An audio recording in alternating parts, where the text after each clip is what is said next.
નાતાલ 25 ડિસેમ્બરના રોપવેનું કવરેજ કરવા ગયેલા ખાનગી ચેનલના પત્રકાર પર રોપવેના 3 કર્મચારીએ હુમલો કરતા પત્રકારને સારવાર માટે સિવિલ હોસ્પિટલમાં ખસેડાયો હતો, જેની પોલીસે તપાસ હાથ ધરી છે. ગઈકાલે નાતાલ હોવાથી લોકો રજાની મજા માણવા ભવનાથ સહિતના વિસ્તારોમાં ઉમટી પડ્યા છે. ત્યારે ગિરનાર રોપવે સાઇટ પણ મહેરામણ ઉમટી પડતા જૂનાગઢના ખાનગી ચેનલના રિપોર્ટર અમારભાઈ બખાઈ ત્યાં કવરેજ કરવા પહોંચ્યા.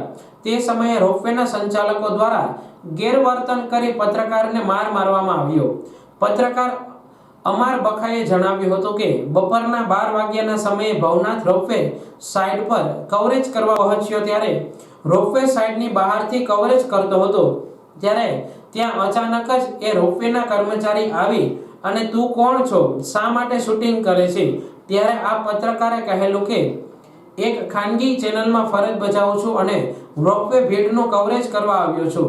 આજે ટ્રાફિક છે એટલા માટે. જ્યારે ભરત નામના કર્મચારીએ અભદ્ર શબ્દો બોલી તેમની મેનેજર ફુલવીરસિંહ બેડીએ ત્યાં આવી અને ત્યાં પત્રકાર અમાર બખાઈ સાથે અભદ્ર ભાષામાં વ્યવહાર કરી ગળું દબાવી માર માર્યો હતો. હું અમાર બખાઈ મંતવ્ય ન્યૂઝમાં રિપોર્ટર તરીકે ફરજ બજાવું છું. આજે બપોરે 12 વાગ્યાના અરસામાં આજે રવિવાર હોવાથી અને નાતાલનો તહેવાર જે મિની વેકેશન પડ્યું છે, જેને લઈને જુનાગઢ એ પ્રવાસન સ્થળ છે. રોપવે ખાતે માનવ મહેરામણ ઉમટી પડ્યું હતું. એટલે એક સ્ટોરી કરવા હું ત્યાં રોપવે પહોંચ્યો એટલે તેની પ્રિમાઇસીસની બહારથી પબ્લિકના જ્યાં ધસારો હતો ત્યાંથી હું કવરેજ કરતો હતો, એટલે કે વિડીયોગ્રાફી કરતો હતો. અને ત્યાં અચાનક જ તેનો એક કર્મચારી આવી અને મને કહેવા માંડ્યો કે કોણ છે તું, શું કામે વિડીયો ઉતારે છે? તો મેં કીધું કે હું મીડિયામાંથી છું, મંતવ્ય ન્યૂઝમાંથી. તો મને કહે કે તું ગમે તે હો, મીડિયા વાળા હો તો શું થયું, તું નીચે વયો આવ. એટલે મેં કીધું કે મારું કામ પૂરું થાય એટલે 2 મિનિટમાં હું આવી જાઉં છું. એટલે પછી જેમ આવે એમ તુકારે ને તોછડાઈથી વાત કરી. એટલે મેં કીધું ભાઈ શાંતિ રાખો, હું શાંતિથી વાત કરું. મારો મોબાઈલ ચાલુ હતો એ જે વાત કરતો હતો, અને હું પણ જે વાત કરતો હતો મારા મોબાઈલમાં શૂટ થઈ ગયું હતું. હવે એને અચાનક જ એના કર્મચારી અધિકારી જે મેનેજર છે રોપવેના, એને બોલાવી લીધા. એટલે મેનેજર જે કુલબીરસિંહ બેદી કરીને છે એ આવી ગયા અને ડાયરેક્ટ જ અમને તો એમ હતું કે સાહેબ ઓળખે છે એટલે સાહેબ સારી રીતે વાત કરશે, પણ મેનેજરે પણ આવતા વેત એવો બિહેવ કર્યો કે કોઈ અધિકારીને શોભે નહીં. મેનેજર આવી અને મને જ્યાં કેમેરો જે જગ્યાએ નહોતો એ બાજુ લઈ ગયા, મારું ગળું દબાવી દીધું. અને ગળું દબાવીને એનો એક સિક્યુરિટી ગાર્ડ હતો, એ સમાજ પ્રત્યે જેમ આવે એમ બોલવા માંડ્યો. ને જે રીતે કે તમે પત્રકાર છો તો શું થયું ને તમારું ક્યાં કઈ આવે છે ને તમે તો જેવા તેવા છો ને એમ કહી અને 3 જણાએ મને માર માર્યો. એટલે બધી વાત થઈ ગઈ, બધાને ક્યારે કીધું. તો મને પછી મારા મોબાઈલ બંને ખીચામાંથી કાઢી અને એક મોબાઈલ તોડી નાખ્યો અને એક મોબાઈલ એ લોકોએ હાથમાં લઈ લીધો. પછી પોલીસને ફોન કર્યો, એ લોકોએ પોલીસને ફોન કરી અને પછી પોલીસની ગાડી આવી. એટલે પોલીસ તો મીડિયા તરીકે પર્સનો એટલે ઓળખે, પરંતુ આ લોકોએ મારા મોબાઈલમાંથી તમામ ડેટા છે ડિલીટ કરી નાખ્યો. મારી પાસે લોક ખોલાવ્યો, મારો કાટલો જાણે તોમતદારો એ રીતના વાત બિહેવ કર્યું.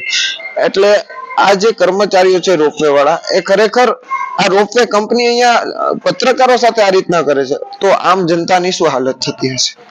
બાદમાં પત્રકારના બંને મોબાઈલ ઝૂંટવી વિડીયો ડિલીટ કરાવ્યા હતા.